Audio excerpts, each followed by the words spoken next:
घने जंगल के पास एक गांव था। वहाँ एक शरारती बंदर अपने दोस्तों के साथ रहता था। ये सभी बंदर बहुत खुशी से रहते थे और पेड़ों पे बहुत उछल कूद करते थे। एक आदमी इन पेड़ों की रखवाली करता था। बंदर उन पेड़ों से फल खाते और उस आदमी से बचकर रहते थे। जब ये आदमी पेड़ों के नीचे सोता तो ये शरारती बंदर उसे बहुत तंग करता था।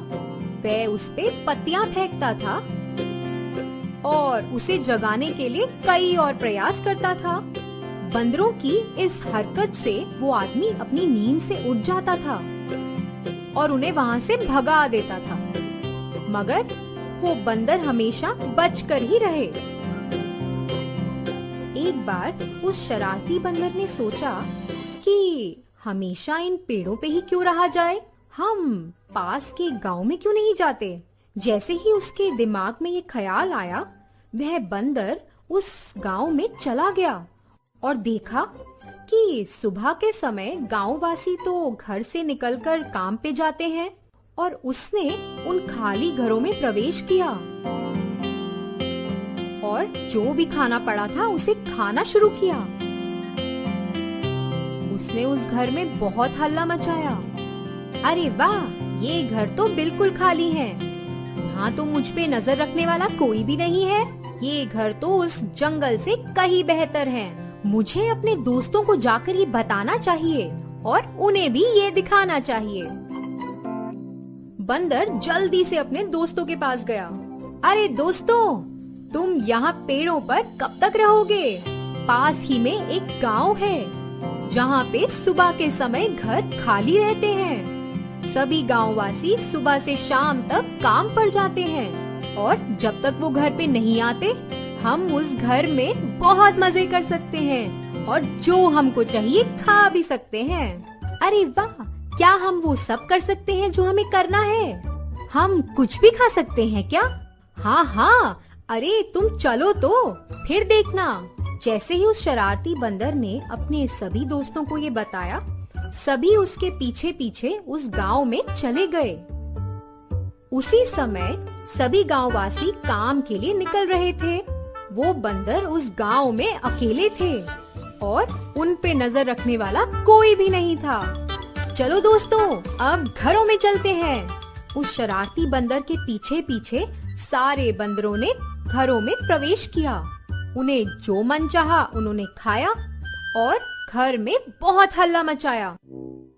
फिर थोड़ी देर बाद गांव वासियों का घर लौटने का समय हो गया। घर की हालत देखकर वह दंग रह गए और बहुत परेशान होने लगे कि ऐसा सब किसने किया है।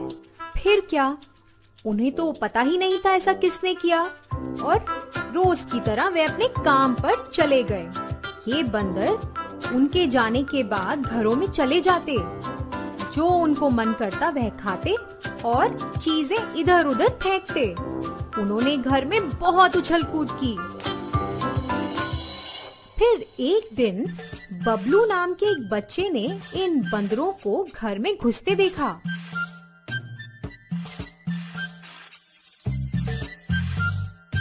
क्योंकि बंदर बहुत सारे थे, वह डर गया और एक खुफिया जगह में जाके छुप गया। जैसे ही ये बंदर घर के बाहर निकले, बबलू बाहर आया और गांव वासियों को आते देखा। वह सब चर्चा कर रहे थे कि उनकी घर की ऐसी हालत किसने की। बबलू ने उनकी बातें सुनी। सभी सुनो, मुझे पता है कि कौन हमारे घरों में घुस रहा है। बताओ बबलू, तुमने देखा क्या उन्हें? हाँ, मैंने बंदरों के एक झुंड को देखा जो आपके जाने के बाद घरों में घुस जाते हैं और फिर कितना हल्ला मचाते हैं। मगर क्योंकि मैं अकेला था तो मैं डर कर छुप गया। बबलू, क्या ये सच है? हाँ, अगर आप चाहें तो मैं आपको दिखा सकता हूँ। मुझे पता है कि वो किस समय पर आते हैं। कल सुबह आप सब मेरे पास आइए, मैं आपको दिखाऊंगा वो बंदरों का झुंड। अगले दिन कुछ गांववासी बबलू के पास गए और फिर उसे चलने को कहा। अरे रुकिए, ऐसे नहीं, हमें उन बंदरों से छिपना होगा। फिर सारे गांववासी पेड़ों के पीछे छिप गए। तभी बंदरों का झुंड हल्ला करते हुए गांव में घुसा। देखो देखो, आपको मेरी बात पर भरोसा नहीं हो रहा था ना? आपने देखा वो बंदरों को? हाँ हाँ बबलू, तुम तो सही कह रहे हो।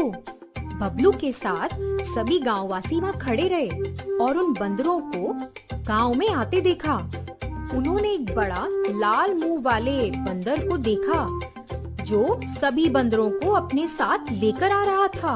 उन्होंने देखा कि ये बंदर कैसे एक एक घरों में घुस रहा है और मजे से मूंगफली खा रहा है, और बाकी बंदर घर में चीजें इधर उधर फेंक रहे हैं और बहुत हल्ला मचा रहे हैं। सभी ने सोचा कि ये तो उन्हें रोकना पड़ेगा।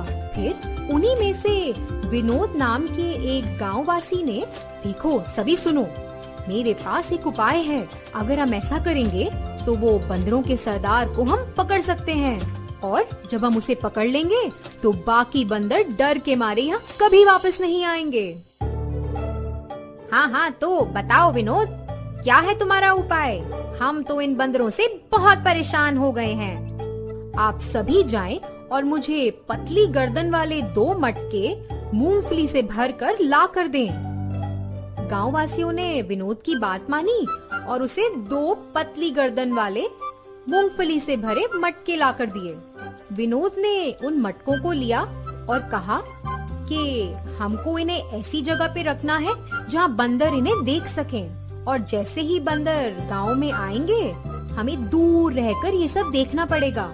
जैसा कि विनोद ने कहा, सारे गांववासी वहाँ से चले गए और अगले दिन वह सभी विनोद के साथ आए और दूर से उन बंदरों को देखने लगे। रोज की तरह बंदरों के झुंड ने बहुत हल्ला मचाया। वह शरारती बंदरों का सरदार बाहर खड़ा था और उसने वो 2 मटके देखे। वह उन मटकों के पास गया और देखा कि उन मटकों में तो मूंगफली रखी है। उस बंदर ने मटके में अपना हाथ डाला।